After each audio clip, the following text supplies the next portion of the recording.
Cela vous est-il déjà arrivé de penser sans savoir pourquoi vous pensez à cela? Vous êtes là, tranquille, vous buvez votre café et soudain, une image, une phrase, un souvenir surgit. Vous ne l'avez pas appelée, vous ne l'avez pas décidée, elle est juste apparue. C'est ce qu'on pourrait appeler une parasomnie mentale, un état où votre esprit pense sans vous.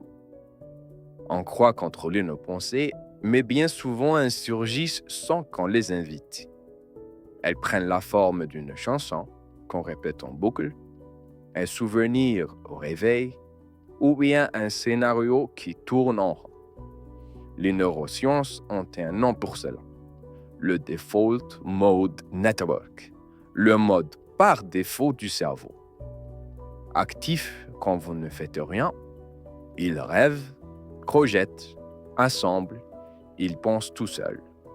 Freud disait du rêve qu'il est une hallucination déguisée du désir. Mais ces pensées spontanées sont aussi parfois des craintes, des hontes, des souvenirs non digérés. Ces pensées ne sont pas toujours les bienvenues, mais elles ne sont pas absurdes. Elles révèlent ce qui reste actif en vous, vos blessures, vos espoirs, vos peurs anciennes.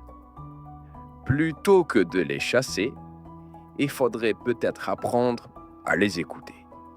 Souvent, ces pensées forment un récit. Vous vous rejouez une scène passée. Vous imaginez une réponse.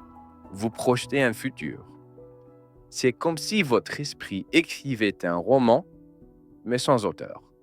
Et si l'histoire se raconte toute seule, alors, qui êtes-vous? Il existe pourtant une autre manière d'habiter son esprit. Non pas en supprimant les pensées, mais en les observant. Viktor Frankl disait, entre le stimulus et la réponse, il y a un espace. Dans cet espace se trouve notre pouvoir de choisir notre réponse. Voir cet espace, c'est retrouver une part de liberté. Ce n'est pas vous qui pensez cela, c'est quelque chose en vous qui produit cette pensée.